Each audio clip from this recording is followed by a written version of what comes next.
Today we're going to talk about superorganisms. So you know the word organism, but what the fuck is a superorganism?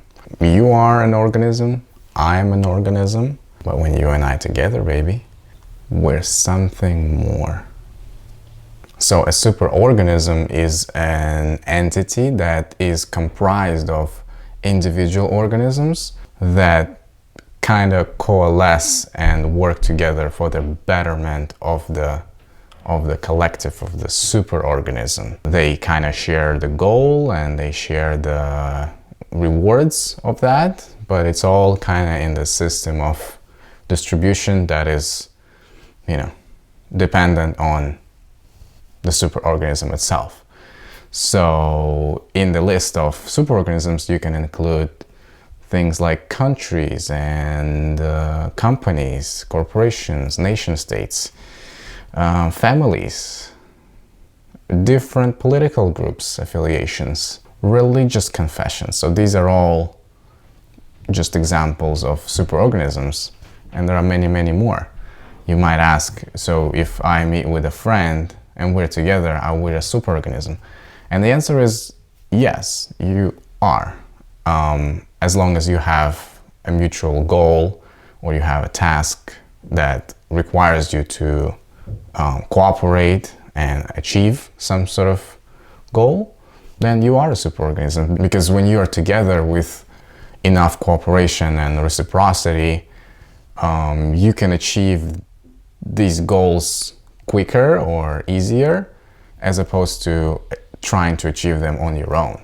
And that makes you a superorganism. And actually today we have a division between competition between superorganisms and individuals, so you can take football as an example of competition between two superorganisms. So the teams are superorganisms that try to, compete and cooperate at the same time. That's the dynamic that allows these things to exist. And individual sports like boxing or MMA, that's another avenue of competition, yet this is between individual organisms, which is not exactly a superorganism. But the corporations that, the football teams and the organizations, promotions that facilitate all these things, they are like another layer of superorganisms behind that. So you see there are layers of that, and that's the basic idea of a superorganism. So basically everything is a superorganism.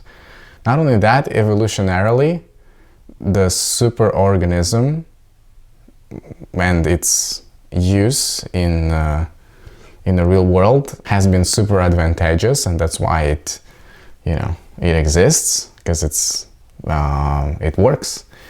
And you can think of a pack of wolves trying to get a deer or something.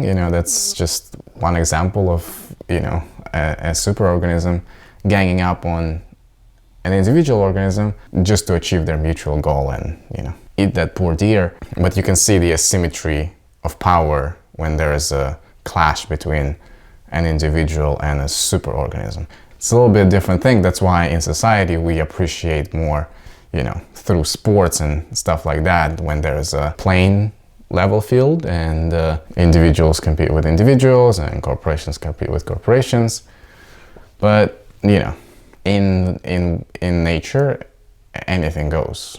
But at the same time, since there are layers upon layers, you can see that there is a huge gap between a superorganism like a family. You can see how when superorganisms scale up, they tend to be less personal, so less about an individual that comprises it, and it becomes more fragile for that reason. So the quality of function of a superorganism is directly correlated with quality of an individual organism that's within it. So that's how you can determine longevity of a superorganism, and that's how you can understand its true value. Because one thing about superorganisms is they kind of emerge and perish with time, just like natural organisms, but they have non-biological properties to them. And that seems to be like a next step in evolution. But we need to remember that, this idea of superorganisms is not something new or unique to human race.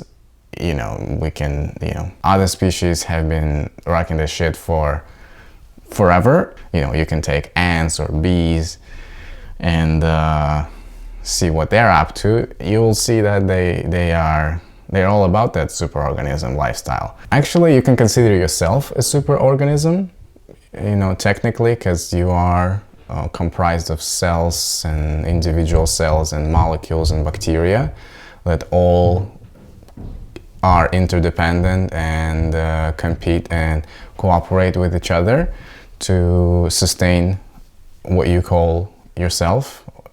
And that by definition is a superorganism, but since you're not looking at it from a perspective of a bacteria or a molecule, so that's another thing about layers upon layers. However, since the humans have won the race of who's the most dominant species on the planet, superorganization of humans matters more as it has bigger impact on the totality of our ecosystem and just the sheer scale of the impact that human-built superorganisms have on the rest of superorganisms and biological or non-biological beings.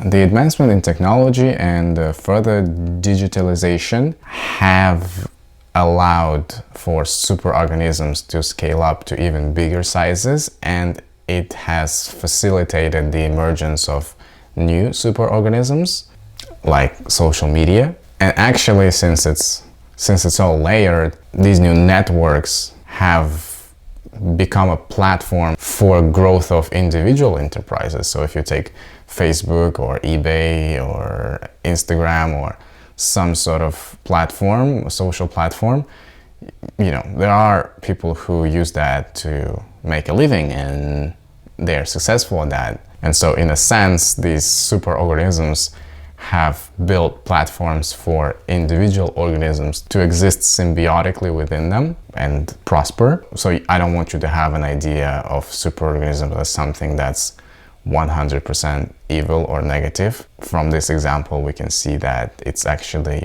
it allows for individual survival and thriving.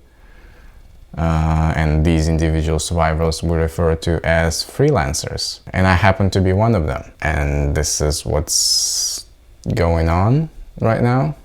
But we still need to remember that superorganisms are superorganisms, so they're not good or bad. There are, however, problems with superorganisms. That's what I wanted to focus on a little bit more. These superorganisms become problematic when they gain some sort of autonomy to their function. So let's take example of a big corporation where you have a CEO per se, but this is not a person who controls the company. This is just an operator who runs it, who helps it to be run. There could be a board of directors who are also responsible for the performance of this company, and there are shareholders and investors, and there are managers and staff and all that. However, there is no specific head or individual that can just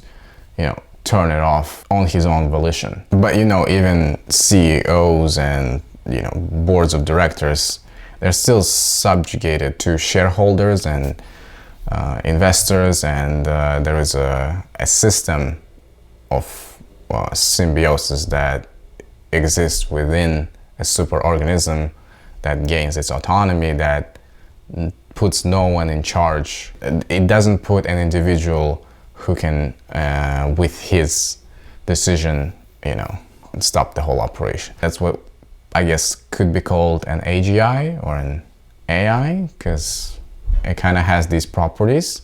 So when there is no conscious organism that is in charge of an entire operation, that makes it not detrimental but perilous to the well-being of our species. If there's no one in charge, the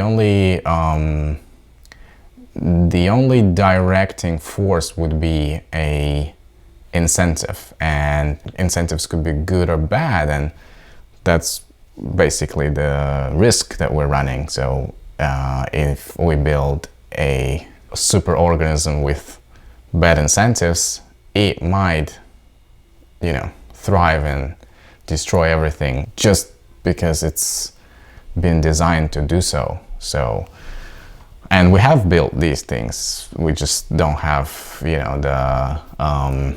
the foresight to see. But we start to see some, I guess, with modern, climate problems and other disasters, we can start to have a sense of what's going on.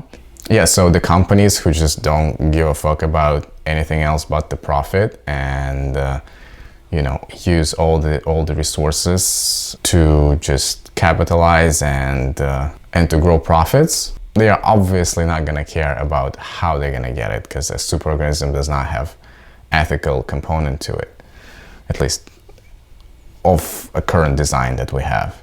So, you can make a list of companies that, have contributed horribly to the environmental issues in the world, to the depletion of natural resources and extinction of numerous species from our planet. Yet we still seem to be promoting these superorganisms, and they are so closely tied to our individual organisms' lives that we kind of let it slide.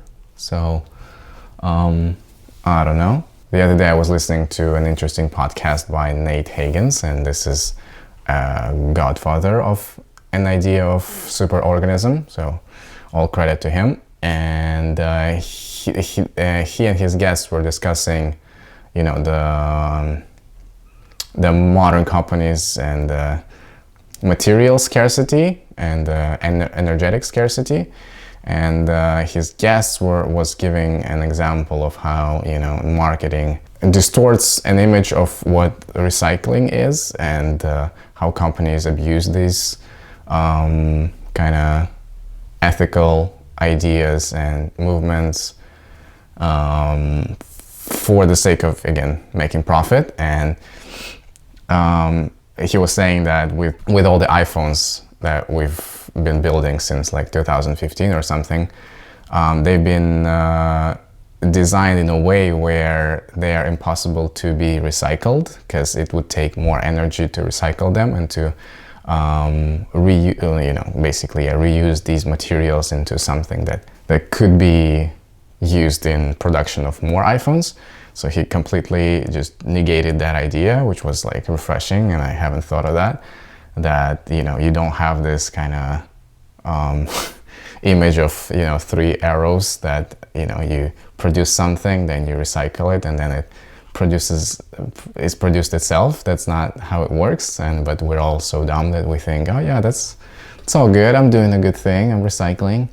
So there's basically no way you can use all the resources to build a phone or some sort of modern gadget with all its microchipping and nanotechnology to recycle it in a way that would retrieve all these original elements that went into building it. So all the stuff that we're using is gonna end up in a landfill, and we're gonna pay for it.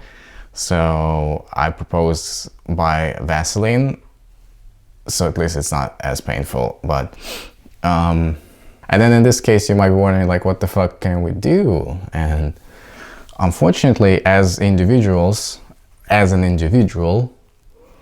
there's really nothing that can be done.